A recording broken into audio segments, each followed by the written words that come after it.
tôt parce que j'attends le technicien pour m'installer la fibre. Cet après-midi, je pars à Paimpont. Oui, je sais, ça a un nom rigolo. Paimpont, c'est la forêt de Brocéliande. Enfin, ça fait partie de la forêt de Brocéliande.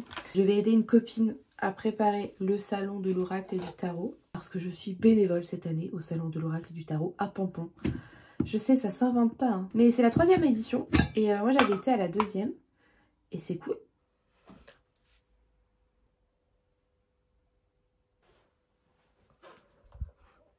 Je viens de faire un tirage de cartes, enfin une guidance très compliquée. Souvent, les cartes vont être un reflet de ce qui se passe pour la personne, ce qui se passe dans la tête de la personne. Et là c'était un peu, c'était très confus et elle me l'a avoué hein, que c'était très confus elle-même. Donc waouh, même les cartes étaient hyper, genre je savais pas. C'était là genre, oh attends, qu'est-ce que tu me racontes toi? Ça m'a fait mal à la tête. Je vais enchaîner là, j'ai une visio pour le boulot, enfin un autre boulot du coup. Ça ne s'arrête pas.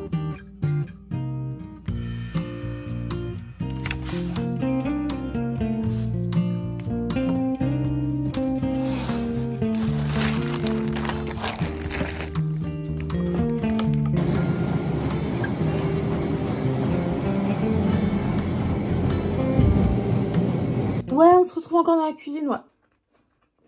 Je suis actuellement en sueur car je sors de la salle de sport, comme vous avez pu voir. Ça faisait 2 semaines que je n'avais pas été à la salle, parce que j'étais pas là. Je vais préparer à manger, et après je vais prendre ma douche. Mais c'est un truc qui doit chauffer. J'ai envie de faire des lasagnes. J'ai une anecdote à vous raconter. La semaine dernière, j'étais chez Lidl, je faisais des courses, et il y avait la collecte des Restos du Cœur. Donc j'achète des lentilles, une boîte de ratatouille comme ça, et 2 paquets de pâtes, pour donner au Restos du Cœur. J'entends le message dans le magasin en disant... C'est après les caisses. J'arrive à la caisse et je vois personne. Pas de personne du Resto du Cœur. Donc je demande au caissier, je dis excusez-moi, mais où est-ce qu'on peut donner pour les Restos du Cœur? Il fait ah, je suis pas au courant. Je dis, mais en fait, il y a un message qui tourne. Oh, vous savez, il y a plein de trucs. Hein. Et plus tard, il s'avère que je suis retournée dans un Lidl, un autre Lidl, parce que j'avais des petites courses à faire. Posez pas de questions. Je passe du temps dans le Lidl apparemment. Et donc j'ai racheté les mêmes trucs pour les donner. Et j'ai gardé le reste quoi. Mais du coup je me retrouve avec cette énorme boîte de ratatouille à la provençale. Je vais me faire des lasagnes avec ça. Ça fait longtemps que j'ai pas fait ça. Donc je vais me faire d'abord une béchamel. J'ai pas de beurre par contre. C'est vraiment une béchamel sans beurre. C'est un peu naze hein. Avec du lait d'avoine en plus. Ok Charlotte, c'est cool. Est-ce que j'ai des pâtes à béchamel? Ah, à ratatouille. Imagine j'en ai plus. Des pâtes. J'arrête pas de regarder mon tatouage. J'ai pas l'habitude encore. Cet été je vais plus avoir l'habitude de le voir. Du coup, je suis là genre, je vais me taper le paquet de cerises. Je n'arrive plus à parler. D'olives. C'est les lasagnes de la flemme, je les appelle. Pâte à lasagne. Couche de sauce tomate. Bon, vous venez mettre de la ratatouille. Voilà. Ensuite, vous mangez une olive. Important. Vous mettez un peu de béchamel. Là, on est sur un truc vraiment qui donne vraiment très très envie. Je viens remettre des feuilles de lasagne. Je viens remettre de la ratatouille. Vous pouvez ajouter du tofu aussi ou de la viande de hachée ou voilà. Faites ce que vous voulez. On dit recette de la flemme. Moi, je vais à l'essentiel.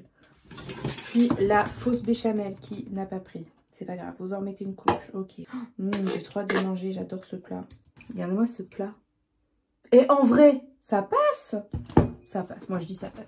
Oh, j'ai de la mozza et j'ai un reste de parmesan. Je vais pas le mettre maintenant, mais j'ai un... C'est vraiment après ça peut être un plat de fond de tiroir hein, clairement. Et je vais mettre ça au four quoi. Pendant je sais pas combien de temps.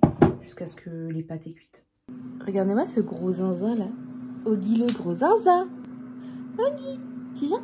Oggy, viens là. Viens me voir. Salut. Salut la commu, ça va? Je suis en train de prendre mon petit déj, il est 8 h. Et ce pull là... c'est celui de la semaine. Bon bref, aujourd'hui j'ai l'enregistrement d'un podcast. Et c'est cool, mais en même temps ça me stresse énormément. Il y a une semaine j'étais dans mon van. Et là je vais aller enregistrer un podcast à Auray. Je rentre de la danse, c'était trop bien. J'ai eu une journée de folie. Je suis allée interviewer une personne qui s'occupe d'une association pour éviter l'isolement des personnes seules. Trop chouette, vraiment une personne, il faudrait que le monde entier soit comme ça en fait. C'est tellement bienveillant et altruiste, c'est génial. Donc là c'était un atelier avec plein de personnes âgées. On a fait des porte-clés. Ah faut que je vous montre mon porte-clés. Moi j'ai fait ça. Petit porte-clés comme ça. J'ai écrit Charlotte, mais j'ai mis le E à l'envers. Voilà. Et en fait, je dis que c'est intense parce que, enfin, moi j'ai un problème avec les gens. Souvent, pour rire, je dis j'aime pas les gens. En fait, c'est faux, j'adore les gens. J'adore leur parler, j'adore qu'ils me parlent, j'adore qu'ils me racontent leurs histoires, j'adore m'intéresser à eux. Sinon, en fait, j'aurais jamais fait le métier de journaliste si j'avais pas aimé les gens. Je ferais pas ce métier de tarologue non plus si j'aimais pas les gens. Donc, j'aime les gens. Ce que j'aime pas, c'est le fait que je suis une éponge émotionnelle et donc je prends absolument tout ce qui se passe. Et des fois, c'est trop, c'est beaucoup trop. J'arrive à capter dès qu'il y a quelqu'un qui est mal à l'aise, dès qu'il y a quelqu'un qui est pas bien, dès qu'il y a quelqu'un qui est au contraire très heureux. Après ça c'est plutôt des vibrations hautes donc ça va, mais les personnes qui ont des vibrations basses je les capte tout de suite et le problème c'est que moi aussi ça me fait vibrer bas. Et là je rentre de la danse, donc il est 22 h et je vais me faire un thé. Je n'utilise plus qu'une tasse depuis que j'ai acheté la semaine dernière. Si vous n'avez pas vu, attendez, vous n'avez pas vu le vlog de la semaine dernière, mais qu'est-ce que vous faites ici? Je vais faire mon snack pref du moment, of the moment, ok, je vous le fais. Vous êtes content? Un bol breton marqué Superstar dessus. Très important, c'est l'ingrédient principal. Some skyr. On veut du skyr. Également du peanut butter de votre choix. Vous prenez celui que vous voulez. Moi j'adore celui-là. Jugez-moi, il y a du sucre. Je l'adore. Donc je vais prendre des dattes. Je vais venir mettre une cuillère à soupe. Désolée, il y a mon thé qui chauffe. Alors, vous prenez une cuillère à soupe.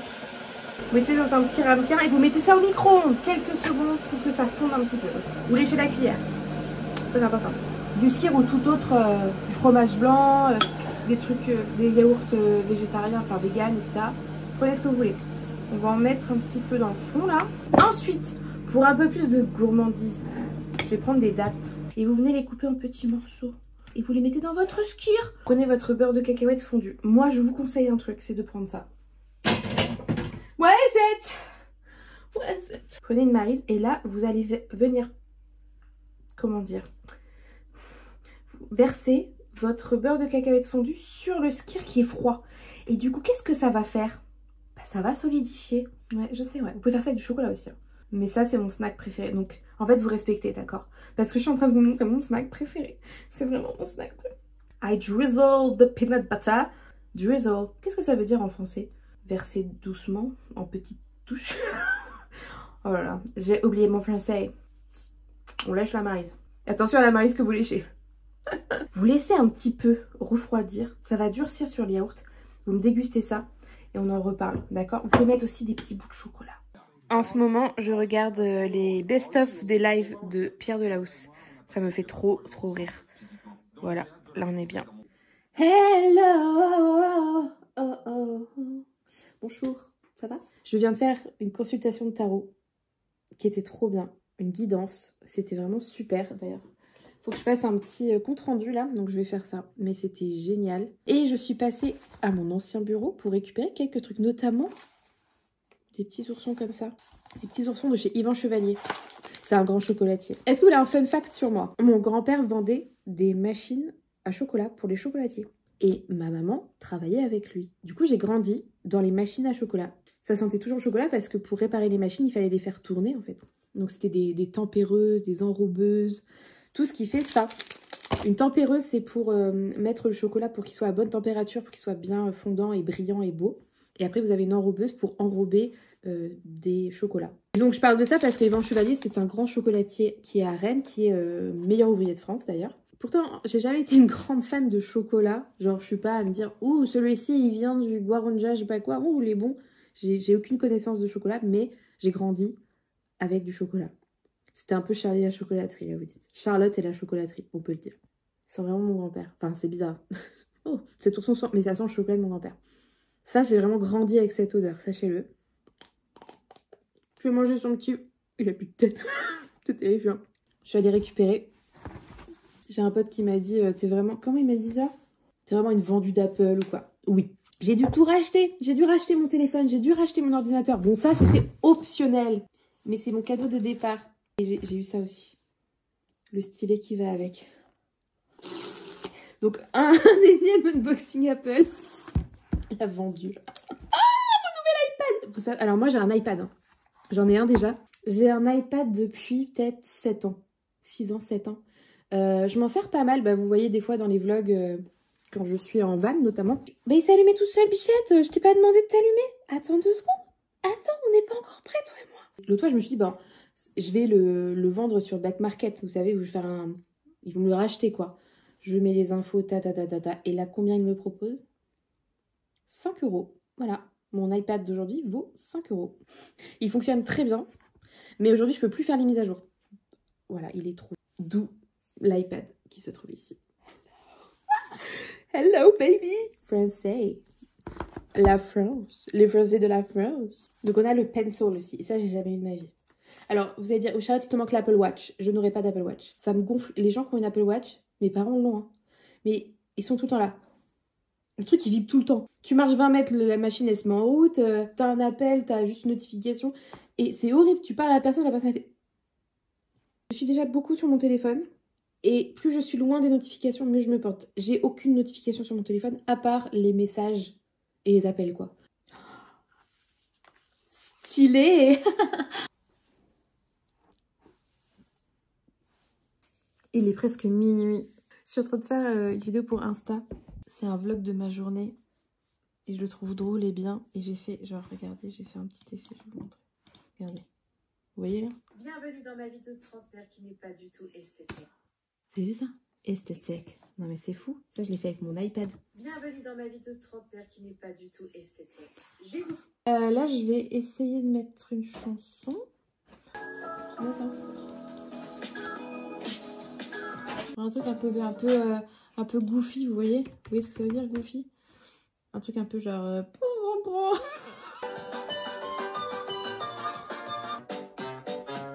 La maison de Mickey.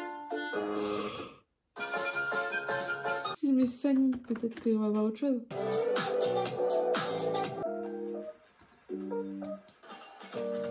J'aime bien ça. Allez, on part là-dessus. Girl, sauf que J'adore, du coup. je ne sais pas les faire.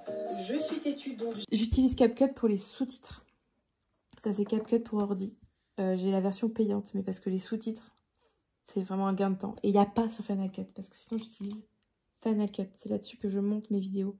Parce que je suis à l'aise avec Final Cut. Après, CapCut se défend très très bien hein, en montage. Bon, okay. J'ai quand même mangé en raclette. J'ai envie de... Ah, mais tais-toi! Tais-toi! C'est l'installation du salon de l'oracle et du tarot à Pimpon. Donc je vais aller à Pimpon. J'ai à peu près 40 minutes de route. Ma poire est en train de crever là. J'ai la flemme, je peux pas manger une poire. Si, il faut que je la mange. Allez, je mange une poire. Regardez la gueule qu'elle a. J'ai pas très faim. Je suis un petit peu stressée. Parce que je vais rencontrer des gens qui sont bénévoles avec moi. Et ça fait beaucoup de bruit en fait, je peux pas parler. Je suis un peu timide, mais bon. On dirait pas comme ça. Elle est timide. Je vais manger ma poire. Elle me donne pas envie comme ça. Dommage que la poire soit un fruit chiant à manger. J'ai vraiment des revendications le matin. Pourquoi les poires c'est chiant à manger? C'est délicieux, mais alors ça goûte de partout. Il y en a partout. Ça goûte. C'est chiant. Une pomme c'est facile à manger. Avec une poire t'es obligé de faire des gros bruits d'aspiration dégueulasses. Mon grand-père il mange des poires comme ça. Faut s'accrocher. Hein. Mon grand-père il mange comme ça. Donc ça c'est là. Et je pense que c'est aussi pour ça que j'achète pas de poire. Moi j'ai un problème de texture et de ressenti.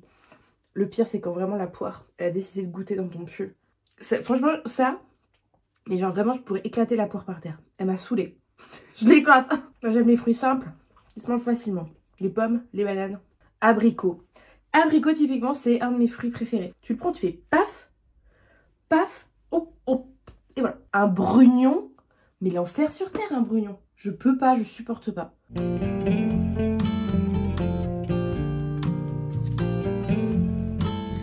Je suis au salon de l'oracle et du tarot. Je tiens la buvette. C'est très intense. C'est trop bien. Des gens super. J'ai rencontré vraiment des gens incroyables. Je m'éclate beaucoup. Je suis très fatiguée parce que... Alors oui, j'ai mis mon t-shirt à l'envers. J'ai dormi comme ça. Ça montre l'état de mon cerveau. J'ai 5 minutes pour me coiffer et me maquiller. J'adore faire ça et puis j'adore aider les personnes qui sont présentes là-bas. Je retrouve plein de copains. Hier j'ai dîné avec une super pote que je me suis faite. Et là la journée va être longue. Parce que ça commence dès 10 h ce matin, donc jusqu'à 19 h. Et derrière j'ai un repas avec tous les bénévoles. Donc ça va être sympa, mais non pas ça. Mais c'est une première expérience pour moi de tenir une buvette. Je vais m'attacher les cheveux, je pense. Je me fais des tresses. Plusieurs croyances autour des tresses. Ça permet de se protéger. Donc ce que je fais, c'est que je fais une tresse et je mets de l'intention quand je la fais. En fait, dans un salon comme ça, quand on croit aux énergies, etc., il y a beaucoup de passages, il y a beaucoup de monde. Et donc, faut faire attention à soi. Allez, on y retourne. Aujourd'hui, c'est mon dernier jour au salon de l'oracle et du tarot. C'est très fatigant. Et en même temps, ça m'apporte énormément, donc c'est très contradictoire. Mais hier soir, petit souci, puisque j'ai fait une crise d'angoisse. Voilà, la voilà, elle est là, elle arrive de temps en temps. Quand je suis sortie, après toute la journée, où j'ai passé une bonne journée, une très bonne journée, je suis sortie, et là j'ai senti un poids en moi. On avait un repas avec tous les bénévoles et les artistes auteurs et tout, on était 60, je crois, prévu, dans un resto. Et j'étais aussi angoissée d'y aller. Voilà, mon corps a décrété que je n'irai pas. Et là, il a été plus fort que moi. Donc, il s'est mis en mode... Et j'ai eu très peur et je me suis renfermée tout de suite. Si j'écoutais mon corps, je ferais pas ce genre de choses. Si j'écoutais mon anxiété, je ferais pas ça, quoi. Alors que j'ai envie de le faire parce que je rencontre des gens formidables et que j'adore le contact. J'adore l'humain, en fait. Enfin, si moi, je vais pas vers l'humain, je reste dans mon coin toute seule, quoi. Et je veux pas, parce que ça ferait... En fait, je laisserais l'anxiété gagner. Nous sommes quelques jours plus tard et je suis en train de faire le montage de la vidéo que vous êtes en train de regarder. J'ai vécu une super expérience, je me suis éclatée, j'ai rencontré des gens trop chouettes. J'ai adoré, franchement, tenir une buvette, mais trop bien. Trop bien. Je pense que dans une autre vie, j'étais tavernière. J'ai adoré faire ça. J'ai ramené des trucs du salon, je voulais vous montrer. J'ai ramené ça. C'est une Worry Stone. Une pierre que vous mettez normalement dans la poche ou quoi et vous pouvez la... Elle est agréable à toucher, c'est pour les personnes anxieuses. Donc j'ai acheté celle-ci. Et c'est marqué derrière, il y a un petit mot. C'est marqué joie. Vous l'avez à l'envers, mais c'est marqué joie avec un petit soleil. Et j'aime trop. J'ai pris ça et on m'en a offert une autre. Non mais adorable. On m'en a offert une également où c'est marqué amour avec un petit cœur. Voilà, c'est trop mignon. Et j'ai également acheté un oracle qui s'appelle l'oracle de Brocéliande que j'ai pas encore utilisé. Qui est fait par ma copine Chloé. C'est du coup un oracle sur la forêt de Brocéliande. Le renard. Qui est vraiment très beau. La fontaine de Barenton, j'adore. Bah, le Graal. Voilà pour moi. Voilà pour ce vlog qui est un résumé de ma semaine. Et je vous fais des bisous, je vous dis à très bientôt.